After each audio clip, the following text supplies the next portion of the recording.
The metallic clang of the outer gates echoed across the artificial wilderness dome of Corven Station.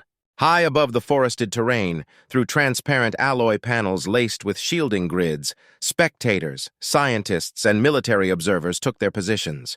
Below, the terrain was dense and hostile. Sharp rock spires, tangled undergrowth, and synthetic predators mimicking ecosystems from across the galaxy. But none of it compared to what was coming. Amira Locke stepped from the transport capsule last. Her boots touched the soil with a muted crunch. She glanced up at the thick canopy above, not for light, but for exit points. The air was dry still and carried the faint trace of ozone. The scent was artificial, like everything else about this test. But what wasn't fake was the predator about to be released. She adjusted her survival harness and moved toward the rest of the cadets gathering near the clearing. Most stood in clusters by species. Tall, silver-scaled Garolans murmured to each other in clicks and pulses. The chitinous Drevlarans spread out in defensive arcs, antennae twitching. The feathered Zolarians kept to the trees, their talons scratching against bark. All were nervous, but none more visibly so than the Yulvax, whose translucent skin flushed with stress-induced color. A floating holodrone sparked to life overhead. A voice, flat and procedural, filled the environment. Welcome to Predator Simulation Tier V. You are currently in Zone B of Habitat 9. You will not be provided with weapons. Your objective is survival through observation, adaptation, and retreat. Duration, 4 hours or until extraction. A pause. Predator Class Vorthak. Apex Designation Carnivore. Engineered for pursuit, ambush, and environmental manipulation. Weaknesses, unknown. Number of survivors does not affect evaluation scores. The drone vanished into the canopy. No ceremony. No good luck. Just the sound of a gate rumbling open deep in the eastern quadrant. Some cadets froze. Others immediately moved. The Gorellans paired up and vanished into the brush, leaving only faint depressions in the soil. The Zolarians took flight to the higher branches, muttering tactical ideas. But Amira didn't move toward anyone. She turned her back to the group and quietly headed west, uphill toward the stony ridges. One observer in the control room narrowed her eyes. "Why isn't the human forming a group?" she asked. Another replied, "Maybe she thinks she's safer alone." She wasn't, not according to simulation data. Deep within the dome, the predator moved. There were no visuals yet, only heat signatures, shifting, low to the ground, circling.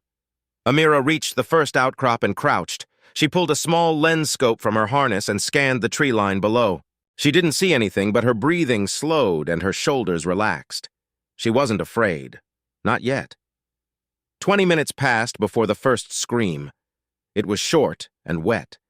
The sound of something fast striking flesh. Then silence. One of the Yulvax was gone. His thermal signature blinked out on the observation grid. The feed from his biometric tracker showed a spike of adrenaline, then flatline. The others ran blindly, exposing themselves in every direction. The Vorthak didn't follow, not immediately. It doubled back. The next one to die was a Drevlaran. His body was split along the spinal ridge. The kill was precise, designed to avoid unnecessary damage to the environment. Efficient. The observers murmured with admiration. "That's 2 in under 3 minutes," one whispered. Amira remained still. She had dropped to the ground, nearly face down as soon as the second scream came.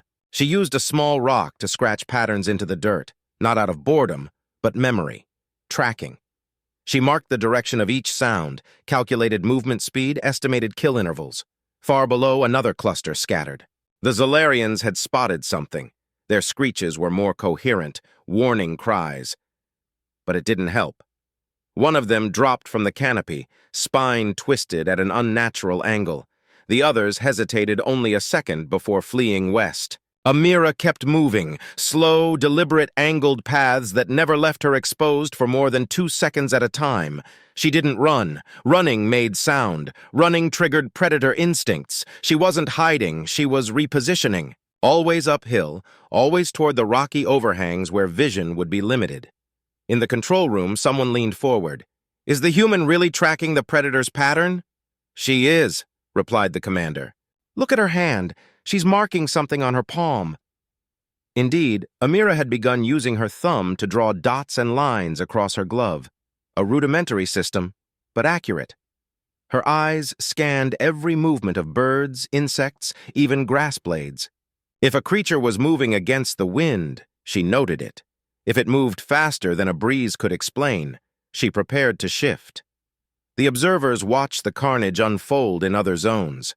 Vorthak wasn't just hunting, it was testing, circling prey, leaving one alive long enough to create panic, herd tactics, psychological pressure. It had been engineered to stimulate fear responses and analyze decision-making. And yet, the number of kills began to slow. The camera caught a strange moment. Vorthak approached the clearing Amira had passed through just 10 minutes prior. It sniffed the air and stopped, not alert. Curious. Then it looked up toward the ridge. Amira was already gone. But the predator remained motionless for several seconds, its nostrils flaring. It stepped forward, then halted. One paw scratched the soil, its spines flattened slightly. Then, in a move that shocked the monitoring staff, it turned around and vanished back into the trees. The control room fell into silence. "Did it just retreat?" someone finally asked. No one answered. Amira, now perched between two large boulders with her legs tucked beneath her, leaned her head back against the stone. She exhaled slowly and whispered to herself, "It knows." She didn't mean that it recognized her. She meant something deeper, older. She was no soldier, no bioweapon. But her ancestors had not climbed the food chain with speed or claws.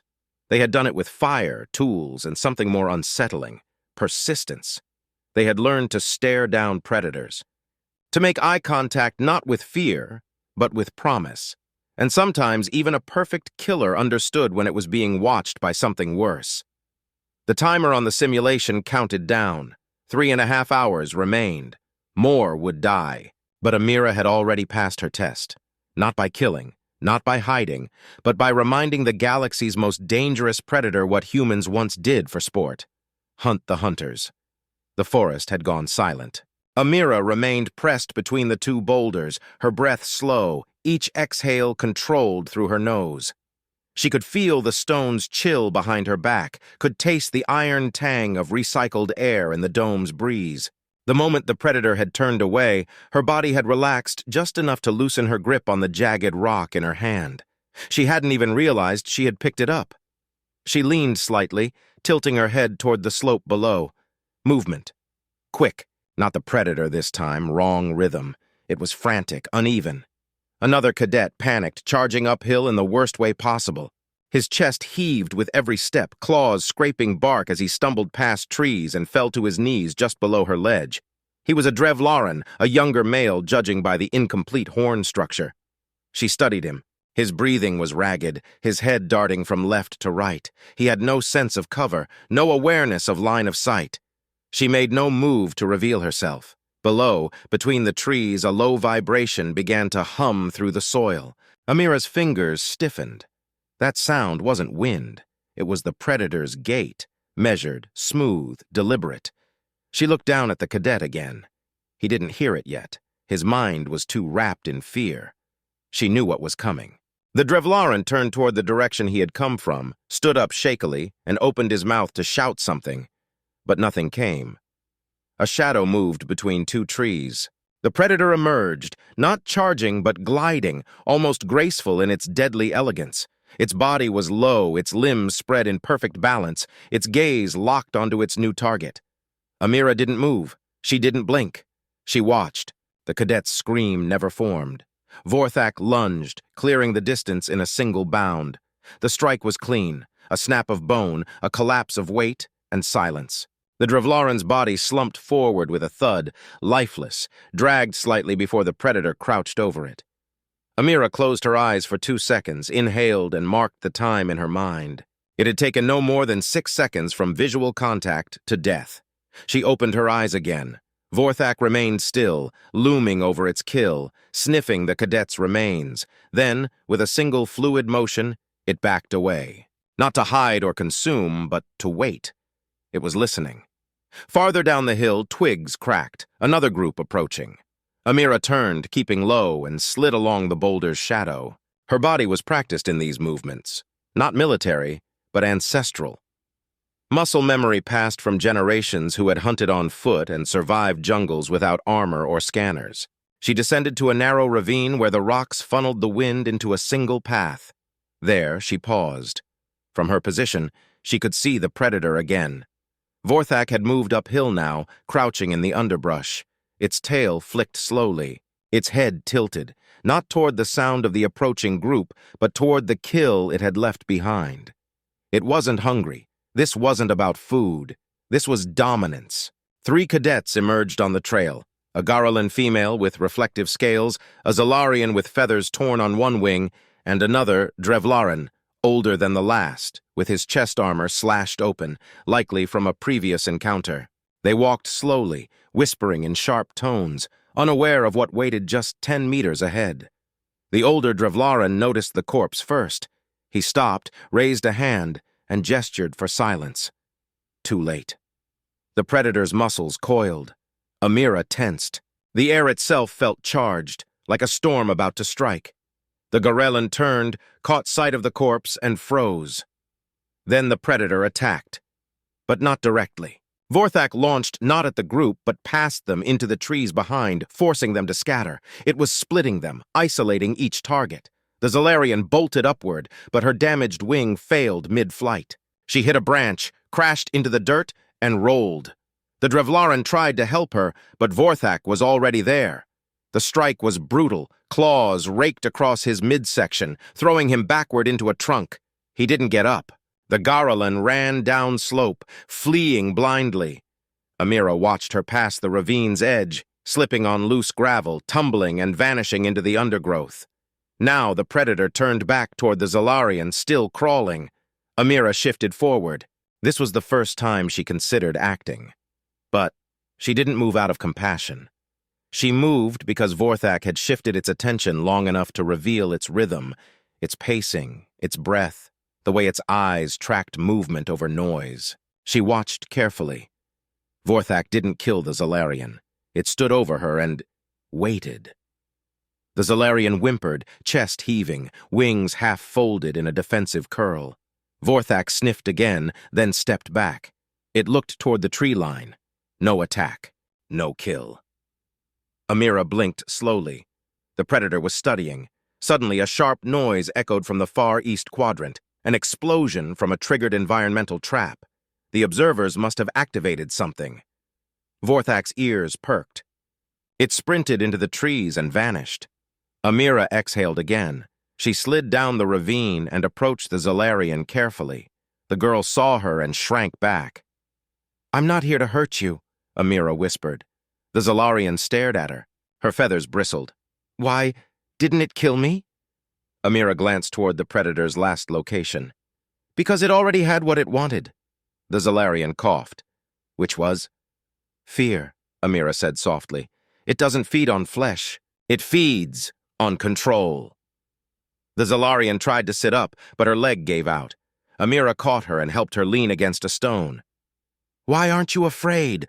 the girl asked. Amira looked at her. For the first time, her expression softened. "I am, but fear doesn't help you survive. Only thinking does." The Zalarian stared at her as if seeing her for the first time, not just as a human, but as something else entirely, something that understood the predator in ways none of them had expected.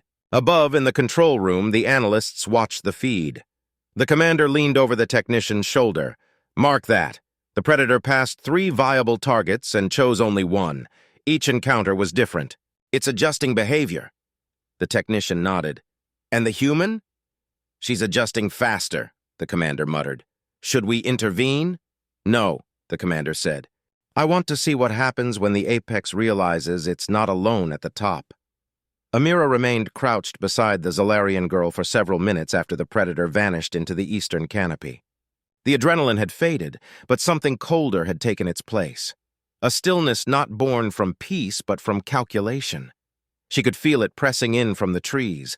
The silence was too perfect. No insect chatter, no shifting branches. Even the wind had stopped, as if the forest itself was holding its breath. The Zalarian trembled as Amira checked the splint she had tied with fiber cord and a strip of cloth from her sleeve. The bird-like girl had a clean fracture, nothing life-threatening. But her voice had fallen silent, her mind clearly processing what had just happened. Amira didn't push her to speak. Instead, she stood up slowly and stepped a few meters away to observe the slope. From here, she could see the faint trace of crushed grass and claw marks that led away from the area. Vorthak wasn't hunting anymore. It was roaming. Watching. Possibly circling. The idea didn't frighten her. It intrigued her. She scanned the horizon and then the treetops, her gaze sharp. The creature hadn't just shown hesitation earlier. It had shown restraint, intent. And now, after sparing the Zalarian, it had disappeared without another kill. The pattern was shifting. Amira turned and walked to a nearby tree with thick roots and wide bark. She knelt and ran her fingers across the dirt at its base. There were faint indentations, one large, a paw print, fresh. The weight distribution was strange, too much pressure near the toes. It had crouched here, possibly observed from this very point. She imagined it standing behind the brush, eyeing the cadets, calculating the same way she was. She rose and walked a slow circle around the tree. Then she stopped. A second print, directly facing the path she had used earlier. The toes were splayed outward in hesitation. She traced it gently with her hand. The predator had followed her trail. From the treetops above, a rustle broke her concentration. Amira ducked instinctively, rolling into the underbrush and pulling a shard of stone into her grip. A shadow moved across the canopy, but it wasn't the predator. A camera drone hovered silently, tracking her. It zoomed in on her position and adjusted its angle. She stood up and narrowed her eyes at it. The drone tilted slightly, recording her expression. In the observation chamber high above the dome, one of the senior xenobiologists leaned closer to the feed. "She knows we're watching," he murmured. The commander didn't look away from the display. "Of course she does. She's the only one who understands who the real audience is." Another technician added, "That's the third time the predator approached her position and backed off." The commander's fingers tapped the metal armrest slowly. "It's not evasion. It's recognition." Back on the ground, Amira walked away from the splinted cadet, knowing the girl needed rest and cover more than company. She followed the predator's trail again, not like prey, but like a rival would track a competitor. She stayed low, stepped only on firm stone or where her own weight wouldn't shift the leaves. She moved not like a cadet, but like a ghost.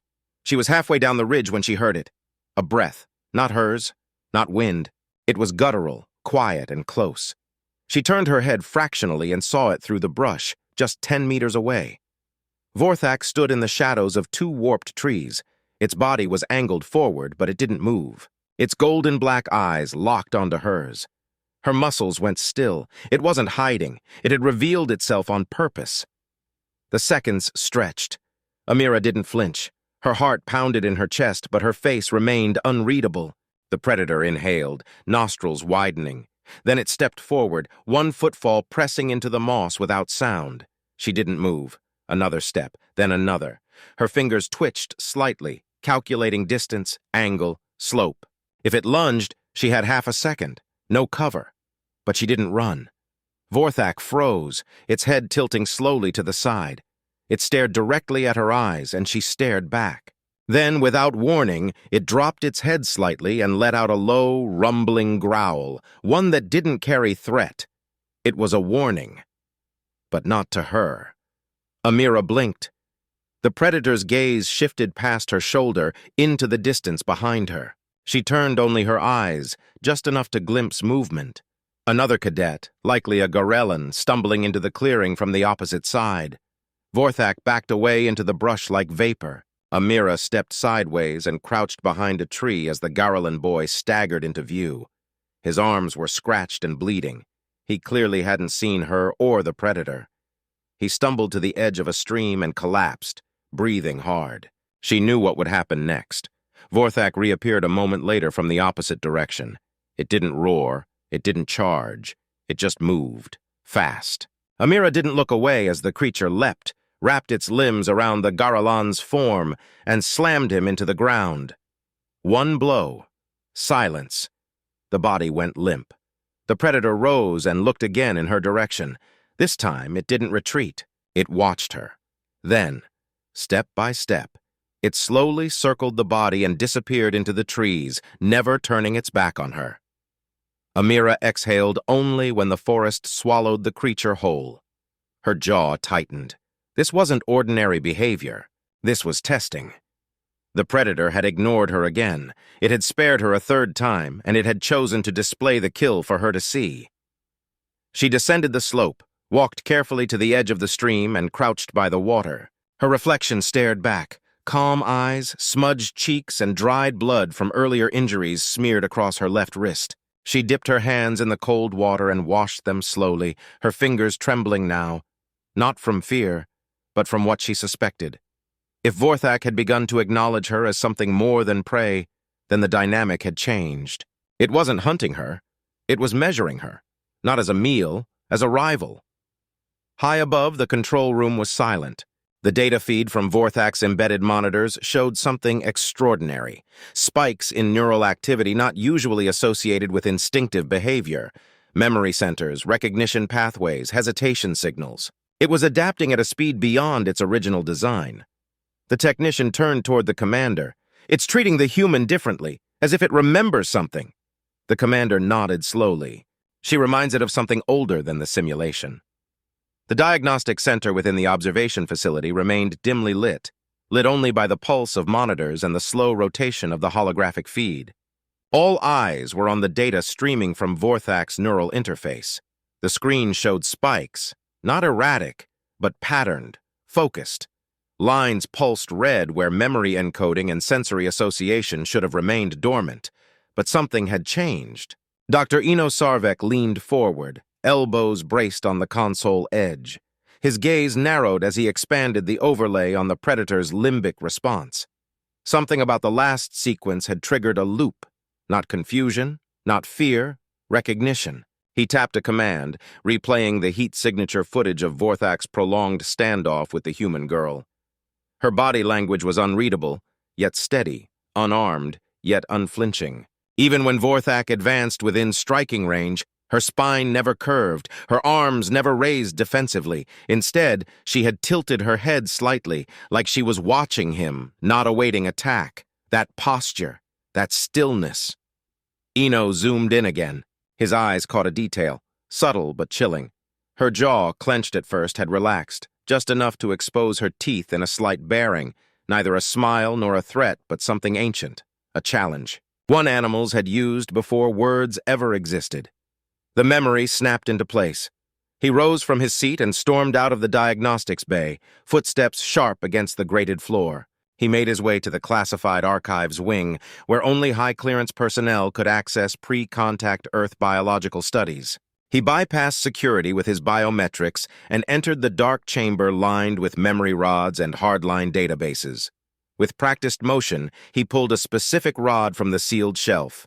Earth_Hunter_Echoes_V. A project shut down nearly 40 years ago. Its contents were controversial, politically buried after allegations of early aggression in human xeno studies. But the data had never been destroyed. Eno inserted the rod into the reader. The room flickered, then projected still footage, blurry, analog from a pre-spacefaring Earth. Hunters painted in ash, crouched over fire, encircling a large feline predator.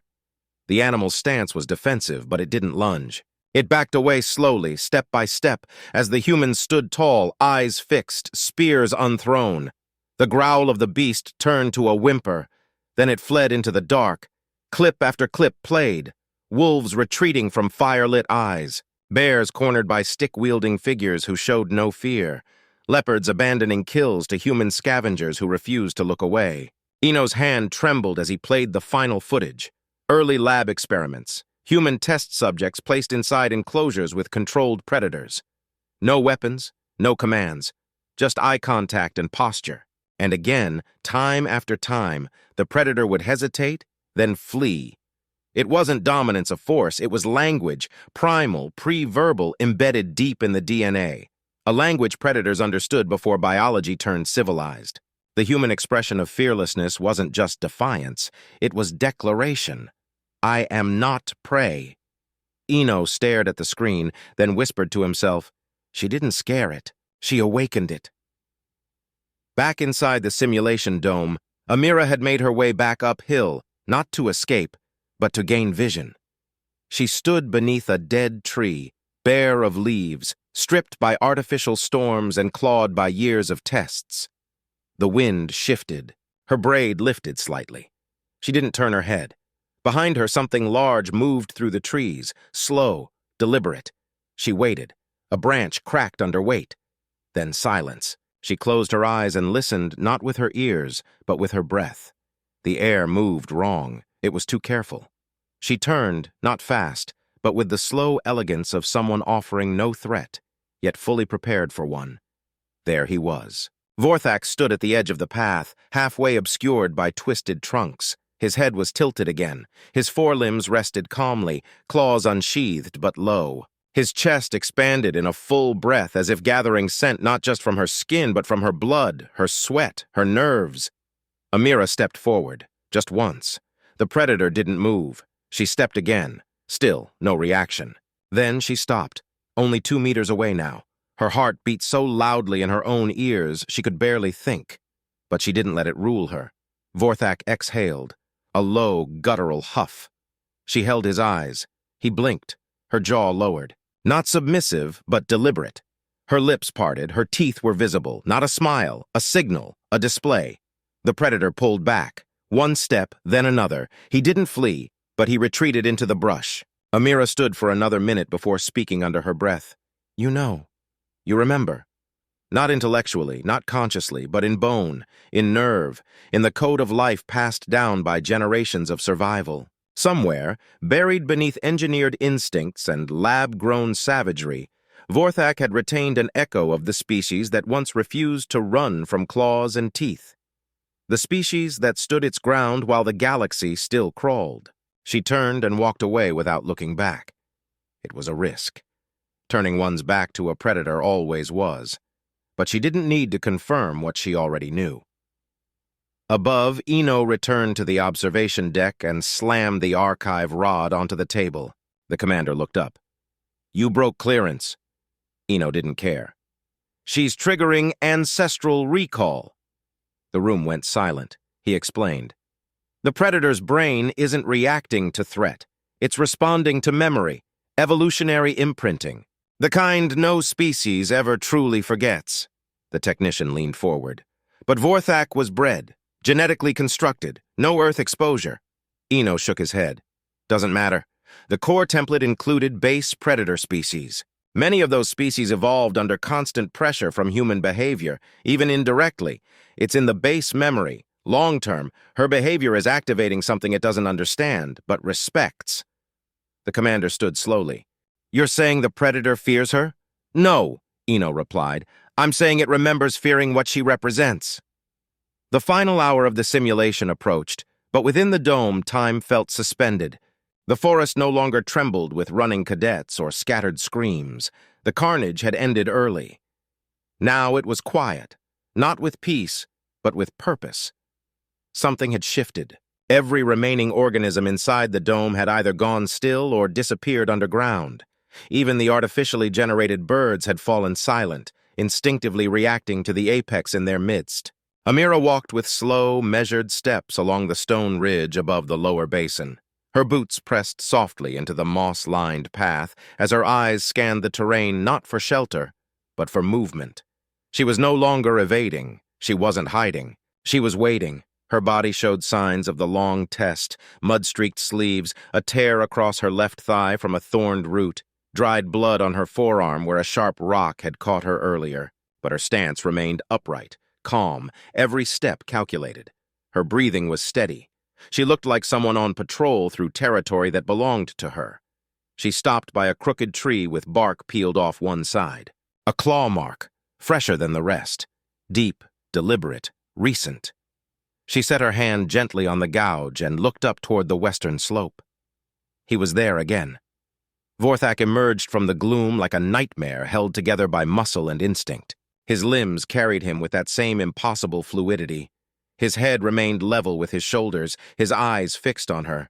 No hunger showed in his stance, no aggression, only curiosity, and something deeper.